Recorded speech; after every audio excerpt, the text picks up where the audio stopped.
You take the subway to the new...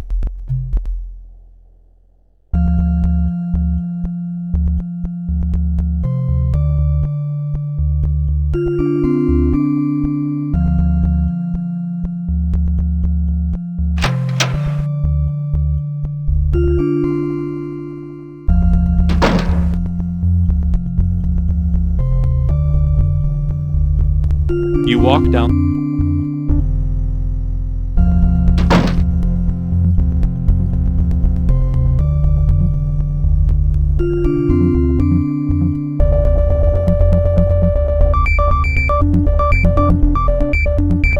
There are various powdered and liquid reagents on the shelf, including some inexpensive acids.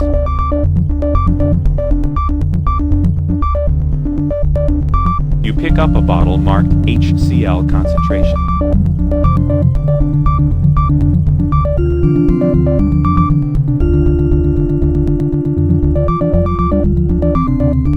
Several bottles of ninhydrin and some spray bottles of silver nitrate sit on the shelf next to a pile of blank fingerprint lift parts.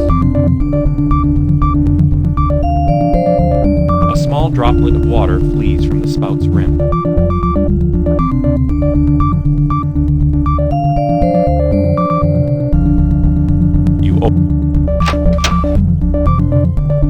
You walk out.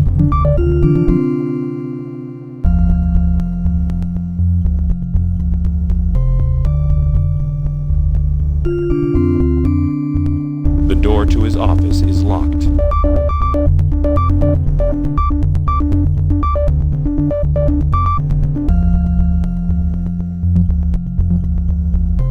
You open the door.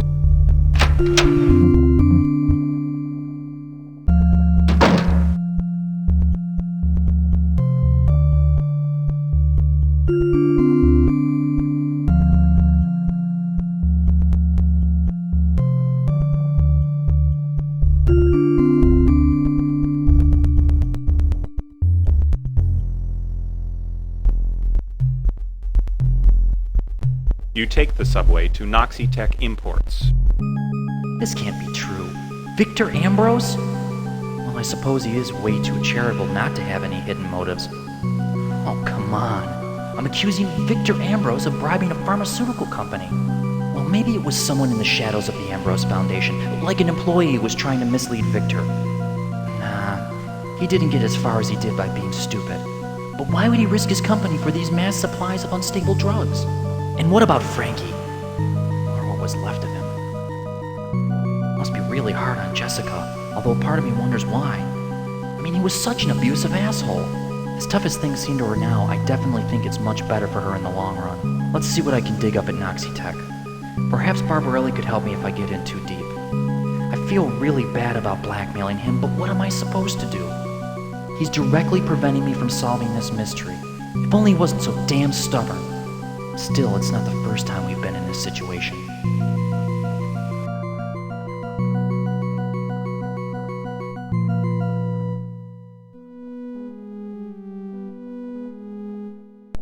A tired, gruffy man timidly embraces the feeble warmth of a nearby fire.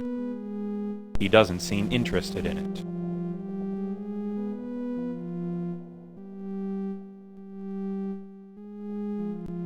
Hey, buddy! It ain't wise breaking the buildings.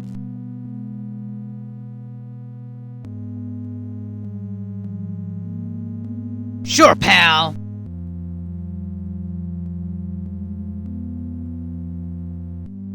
That kind of attitude won't get you far in life. A Rainbow Systems alarm box clings to the side of the building.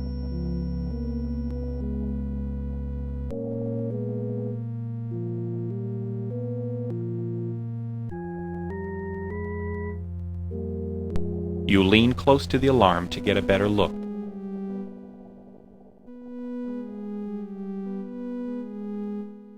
You carefully pour the acid onto the casing.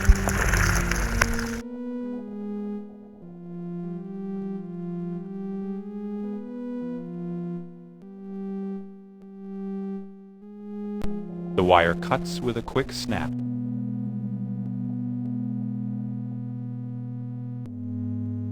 The wire cuts with a quick snap.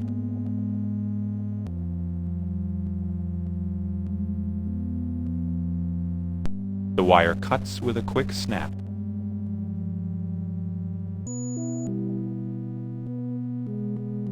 The wire cuts with a quick snap.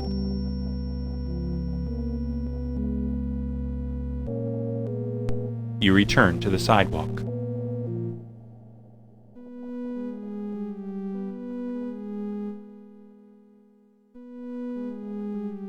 Hey, buddy, it ain't wise breaking the buildings. Sure, pal. That kind of attitude won't get...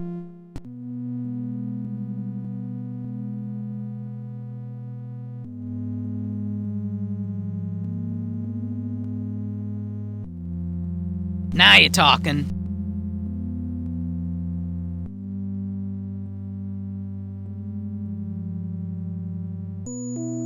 The door swings open with a rusty creak.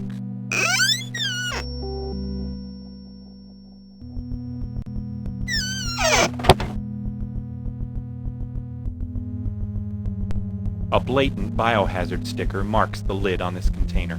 There's also a fine layer of dust sitting on the top of the container, which suggests it has been untouched for quite some time. A shriveled old man feverishly searches through some wooden crates.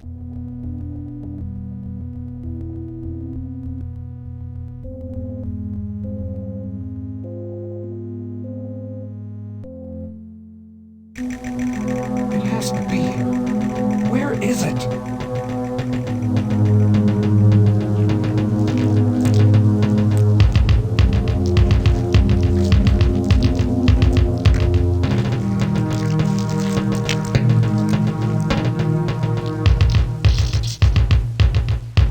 Could you please open the cap for me? To Victor Ambrose.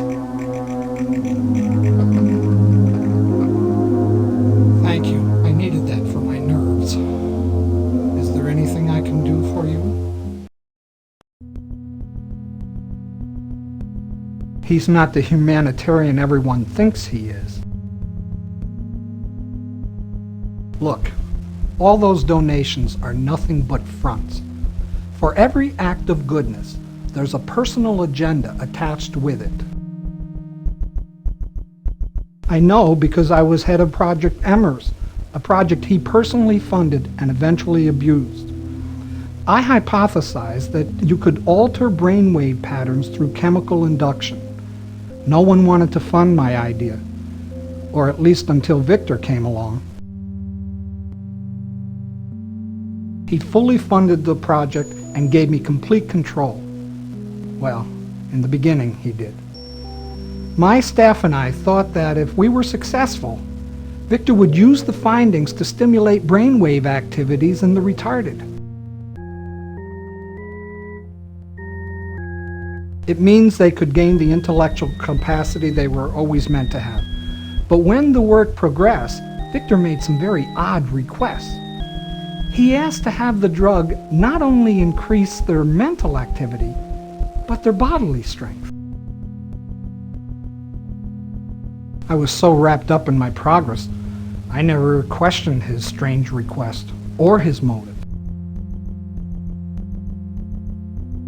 We added chemicals that would increase a person's adrenaline, but the more progress we made, the more impatient Victor became. He felt that it was unrealistic to test lab rats because of the difference in brain activity. He supplied new volunteers, the homeless. One day at the lab, we injected a bum with the chemical. He immediately went into convulsions. At first, I was horrified, but by the end, I was actually quite excited to find out what would happen. He died painfully.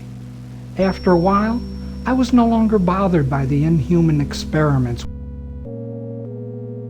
Sure, many. For instance, the psychiatric hospital. Victor needed a big supply of highly controversial drugs necessary to synthesize the ice rock compound. So he brought in Primex Pharmaceuticals, specifically its president, Felden Malthus. I didn't finish. Victor then created Noxitex as a dummy company where the chemicals would be dropped off. In turn, Victor would reimburse Primex out of the Ambrose Foundation donation funds. It was all working out pretty well until a few weeks ago when Felden started backing out of the agreement. The cops started investigating his establishment, and Felden, who was a nervous man to begin with, backed out real quick. Victor was furious. You must mean the, oh, come on, my memory's fading. The ability to recall facts is the first to go. I remember. Ice Rock Compound. What was out on the street was an early version of the chemical compound that Victor was looking for. We made a grave miscalculation. It caused the body to decay rather than stimulate muscle and neurological growth.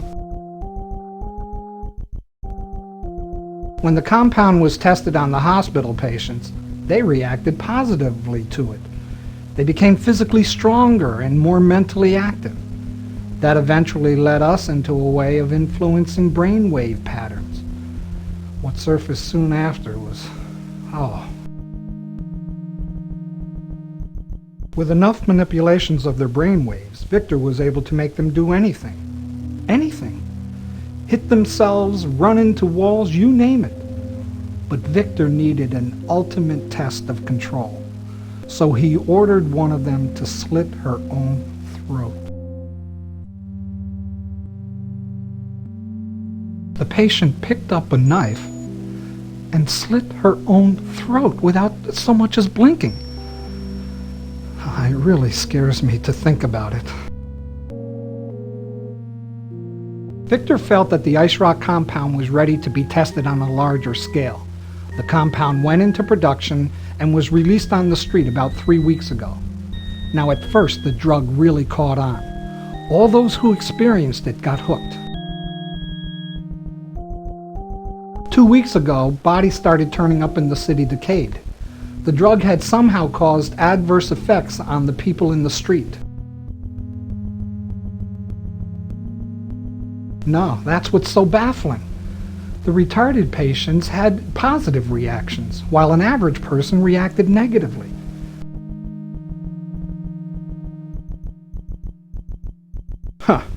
Serial killer.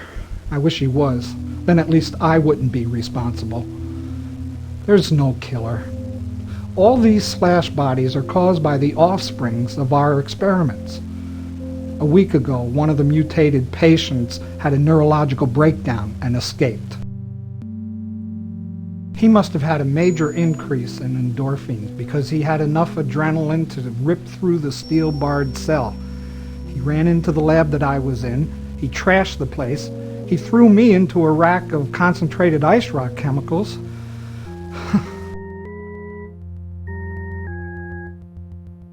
A broken vial cut and infected me. I should have known this would happen. I should have stopped it before. I should have... Oh, man. This is the end for me, I'm afraid. My time is limited. I'm getting increasingly dizzy and more irritable. At first I could hide the symptoms because they were internal. But now I feel it spreading. I ran over here to Noxitec to see if I could find a cure.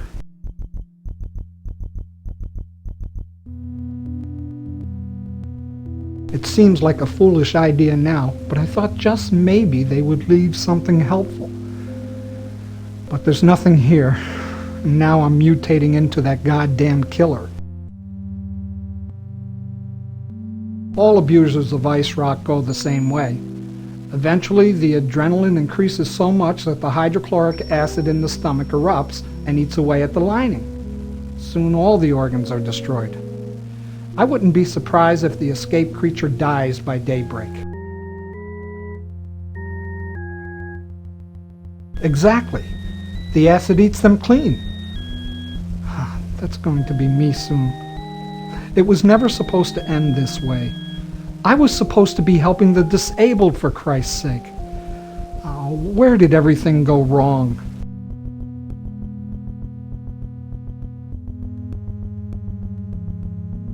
What the hell kind of question is that?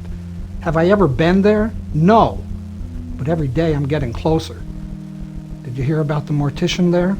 He also got slashed. You just can't escape it. I'm not really sure. Maybe the faint smell of formalin drove one of them towards the morgue. We used similar chemicals on some of the test subjects. The reaction seemed to intensify their adrenaline high. Well, the creature probably opened the locker to suck the formalin from the preserved body. He probably nabbed the body and leapt out of the building with it. As for the mortician, he was probably there at the wrong time. Poor bastard. I'd hate to be the man who saw that mess. Well, I never met him, but I do know what happened to him. Was he a friend of yours? Apparently, one of Victor's guards saw the guy snooping around our operation. I don't even know how he found out about us. Another one of the mutants tried to escape a couple of nights back. It broke out of its cage and slashed a nurse in the face. But this time, it was stopped by Victor himself.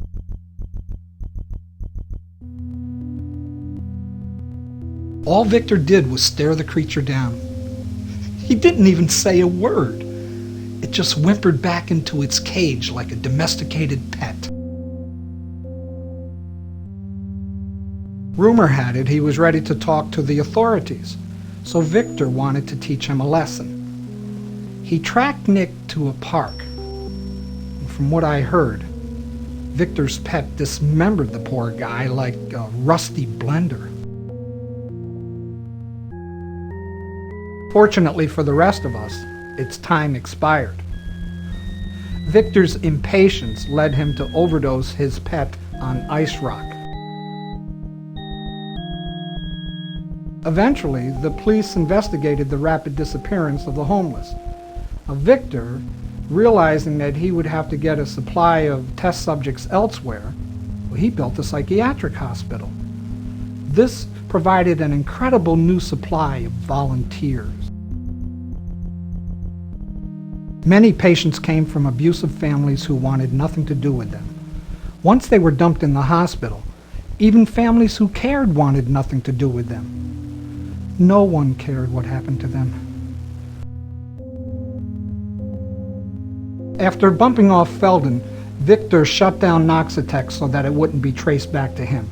I'm sure he conveniently lost all of the financial paperwork. It's too late. I'm just going to sit here and accept my fate. I know the most important thing about him, why he died. Well, this is the end for me, so what the hell do I have to lose? Felden wanted to back out of his deal with Victor, and they got into a huge fight. Felden threatened to spill the whole operation to the cops if Victor tried anything. Felden thought they were meeting at the Skyline restaurant to work out their differences, but Victor had really arranged to have him bumped off there. Sure, he made the assassination look like a random shootout so no one would suspect it was a setup. Besides, Victor had the perfect alibi. There were over 20 witnesses there who could prove that he never laid a hand on Felden. Unless he has already found another way. My God, it'll be the death of this city. I'm not sure. When I discovered I was mutating, I got the hell out of there. There's no way I'm going to let him dissect me. But I do have an idea where he might be.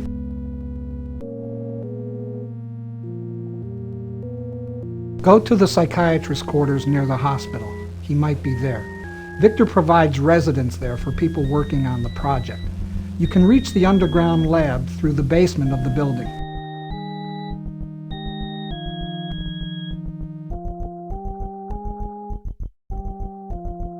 You know, a lot of people used to complain about how degenerated the city is becoming, and I suppose at one point I thought that also.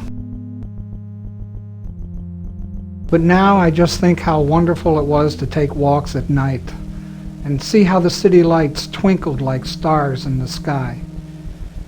The city noises, the busy activities. I'm going to miss it all when I'm gone. Well, everyone despises them for destroying the park. But what they did is nothing compared to what Victor Ambrose is planning to do. I think it's a superficial cover-up of a real tragedy. But hell, I'm in this so deep I don't think I could even pull off a superficial cover-up. I'm sure it's full of holes by now. Never could figure out why Victor was so infatuated with that place anyhow. A fat metal and plastic container rests by the loading. A puff of cool mist rushes out of the container, revealing several labeled hypodermic injectors inside. You look at the different hypodermic injectors and decide to take one that would be the least likely to hurt someone. You pick out a spray marked Valium, check to make sure the plastic cover is intact, and pocket it.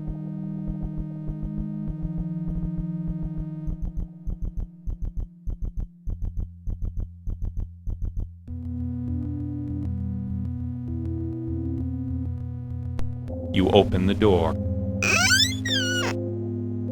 You walk outside.